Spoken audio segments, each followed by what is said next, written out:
What's up guys, I'm Boris and today we're going to be talking about Middle-earth Shadow of War, or specifically a DLC of that game. The Desolation of Mordor is my favorite DLC in the entire Middle-earth franchise, and it just really pisses me off that it is just so much short.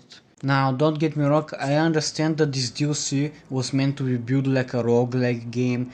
You die, everything resets from loot to levels to enemies, and when you restart everything is randomly generated to give you a more unique experience and to be replayable. And the reason I'm making this video is because of the DLC's open ending where Baranor and Serka decide that they'll start conquering Mordor with their mercenary army. And I just decided that I want to analyze and theorize what may have happened after the events of the DLC. First up, manpower. The DLC takes place specifically in Litlat, which is a native land of the Easterlings. So if we move to Mordor, this means that we are no longer in native territory with our own men. We are all surrounded by orcs and there will be less supply of men. Like, this isn't like Talion where he can just dominate all of the orcs and make his own army. Here we are specifically dealing with scarce resource. You could say that there will be Gondorian reinforcements, but as we've seen in the main questline, there aren't much Gondorians left from Minas Ithil, and on top of that, the reason why in the DLC itself Baranor goes to search for Eastern mercenaries is because they needed good men and because they lack the manpower, which, you know, kinda sucks. Sure, we can have like 100 or 200 Gondorians on top of our Easterling army, but they won't make much difference. And we can't really get reinforcements from the rest of Gondor because Minas Ithil, now Minas Morgul, is standing between and they cannot go to Mordor. Okay, but what about beast power? Surely we can have something unique in that. Well, some of the Eastern mercenaries do have the tame Caragor traits and do walk around with Caragor packs. This is like 2 or 3 Caragors, and compared to the orcs having drakes, grogs and grogs with siege weapons on top, it's like bringing a bunch of dogs to a fight with the bear. And yes, I know that if we theoretically cannot endgame Baranor with all of his skills unlocked and all of the legendary augments equipped, he's practically a super soldier one-man army, but that's still not enough against the forces of Mordor. Second, regions and environments. In the end of the DLC, Baranor suggests Gorgoroth as their new conquest, that is, that's what I assume by the dialogue. However, this is like possibly the worst choice you could choose for your next conquest, because Gorgoroth is literally within a bridge walking distance to Barad-dûr.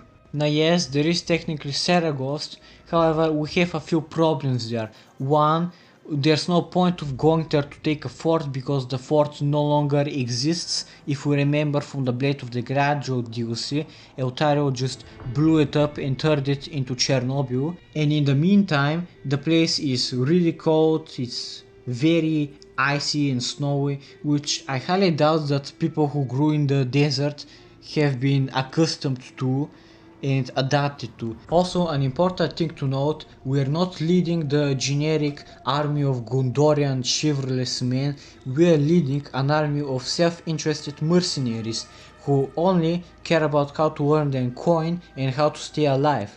So when those problems like environmental hazards start popping up with these guys, they'll start deserting or even starting mutinies, which will cause problems and would dwindle the army even more. Now, of course, we can ignore Saragost and go for the much more habitable Nurnen.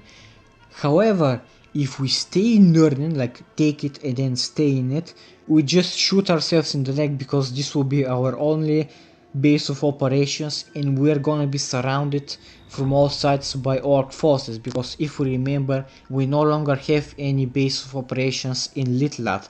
Hey, I know where you live! Well, at least I have a place to live, eh? He's got me there. Leaving Nurnen, technically if we take it, our only place, our only stronghold.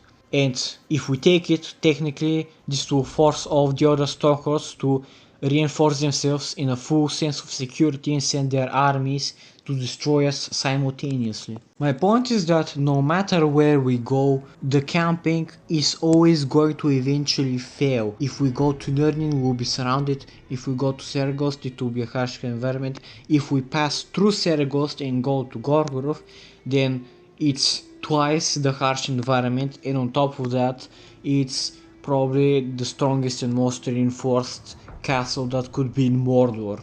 And finally, what are going to be the fates of the characters? Now, we can either go the cheap cliché way, where Baranor survives and goes on to live his fourth life, or we could go with the more logical explanation: everything goes wrong, the human armies get destroyed, Baranor dies, Inidro gets brutally killed. Am I saying this just because I hate the characters?